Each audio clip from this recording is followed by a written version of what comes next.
ஊடகம் எந்த அளவு தனிமனித வாழ்க்கையிலும் ஒரு சமூகத்தின் வாழ்க்கையிலும் ஒரு நாட்டின் போக்கில் ஆட்சியில் பல துறைகளிலும் தாக்கம் செலுத்துகின்ற ஒரு முக்கிய துறை.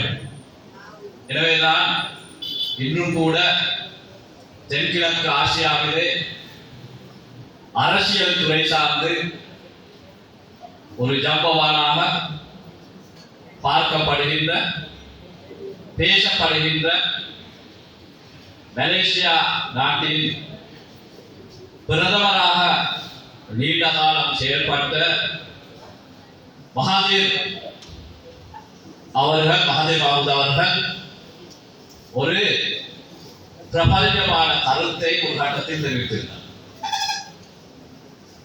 அவர் குறிப்பிட்ட விடயம்தான்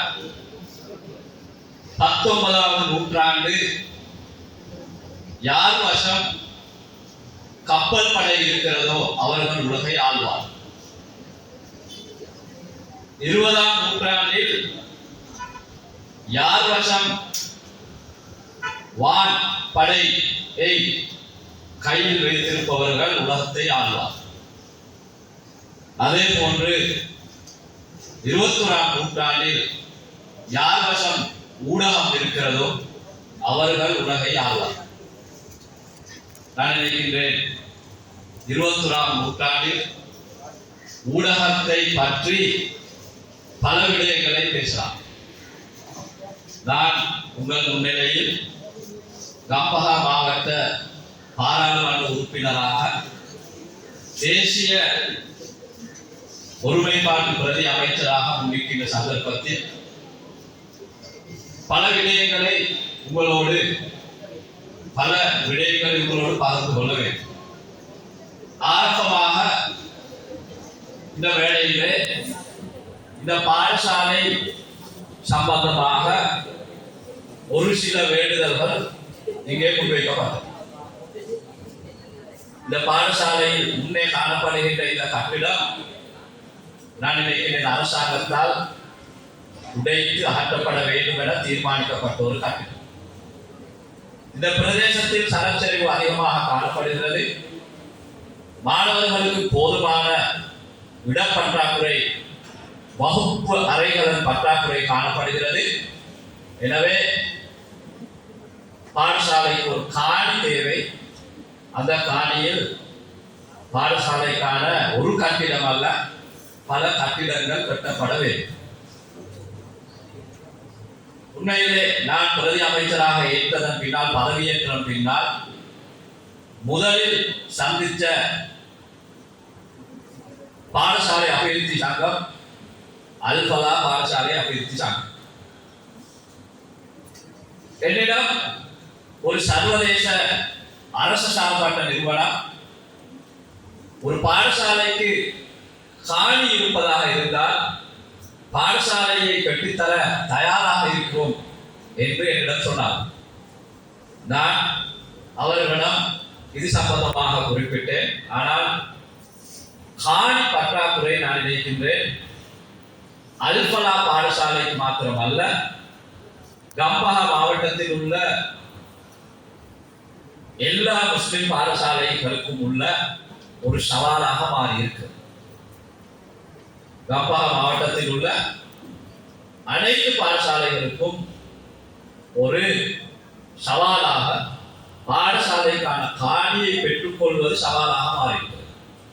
காரணம், மாவட்டத்தில் நான் நினைக்கின்றேன் பாடசாலையை சுற்றியுள்ள பிரதேசம் முஸ்லிம்கள் செறிவாக வாழ்கின்ற இடங்களில் காணியின் விலை மிக அதிகமாக இருக்கு. எனவே எல்லோரும் குறித்த காணிகளை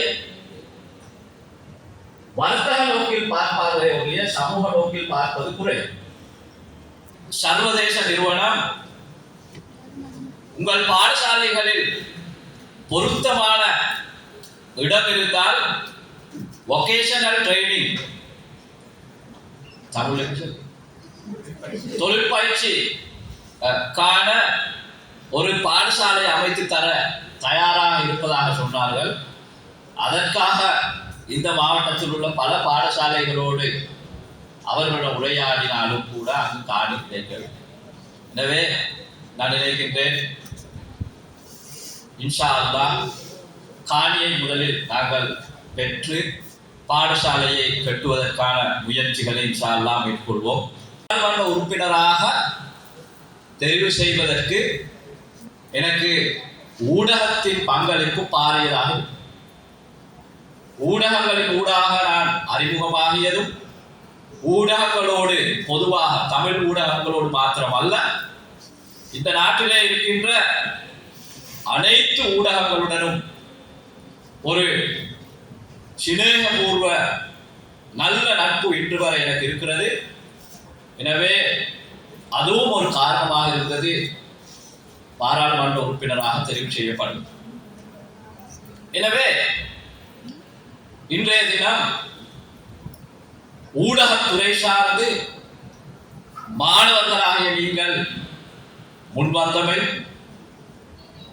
அதனை தொடர்ந்தும் கல்வி கற்று அத்துறை சார்ந்து பணியாற்ற வேண்டும் என்ற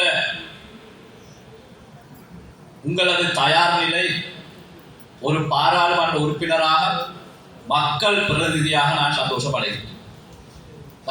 கண்ட எங்களோட பிள்ளை வந்து சமூகத்தின் பிரச்சனைகளை உள்நாட்டிலும் சர்வதேசத்திலும்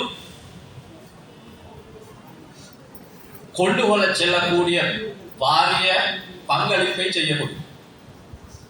சமூகம் சார்ந்த நிறைய பிரச்சனைகள், கல்வித்துறை சார்ந்த பிரச்சனைகளாக, அரசியல், பல துறை சார்ந்த பொருளாதாரத்துறை சார்ந்த பிரச்சனைகளையும் சமூகத்துக்கு கொண்டு வர பாரிய பணியை செய்த யாருன்னு கேட்டா ஊடகவியலாளர். எனவே ஊடகவியலாளர்கள் என்பது මම ජනමාධ්‍යෝ කියන්නේ සිංහලද දෙමළද මුස්ලිම්ද කියලා අදාළ නැහැ. මට කුණු හොයන ජනමාධ්‍යයක් වෙනුවට නොව කුණු හොයන කෙනෙක් නොවි සත්‍ය හොයන ජනමාධ්‍යයක් වෙනවා. உண்மையை தேடுகின்ற ஊடகவியலாளர்கள் எனக்கு தேவை. සාමාන්‍යයෙන් අපේ රටේ ඔබ දන්නවා මාධ්‍ය තුල සමහර විට කුණු රස කර දිනපතා පොවන ජනතාව. මම හිතන්නේ ඒකෙන් වෙන්නේ සමාජයේ තවත් පිරිහීමකටපත් වෙනවා, අගතියටපත් වෙනවා, පරිහානියටපත් වෙනවා. சமூகத்தில் போலியான, உண்மைத்தன்மையற்ற, பிழையான செய்திகளை சமூகமயப்படுத்துவதனூடாக ஒன்று போலி செய்திகளுக்கு சமூகத்தை பிழையான திசையை நோக்கி சென்று செல்லலாம். உங்களுக்கு தெரியும், பிழையான ஊடகத்தின் காரணமாக ஒரு சமூகமாக நாங்கள் எந்த அளவு பாதிக்கப்பட்டோம் என்பதை நீங்கள் அனைவரும் நன்றாக அறிவீர்கள். எனவேதான் ஊடகத்துறையில ஈடுபடுகின்ற டைம் நான் நினைக்கின்றேன், தனிப்பட்ட நலன்களை தாண்டி அரசியல், வணிகம், அதே போன்று பக்கச்சார்புகளை தவிர்த்து நடுநிலையாக ஊடகத்துறையில செயல்பட முடியுமாக இருந்தால் அவருக்கு சமூகத்தில் நல்ல ஒரு பாதிப்பு.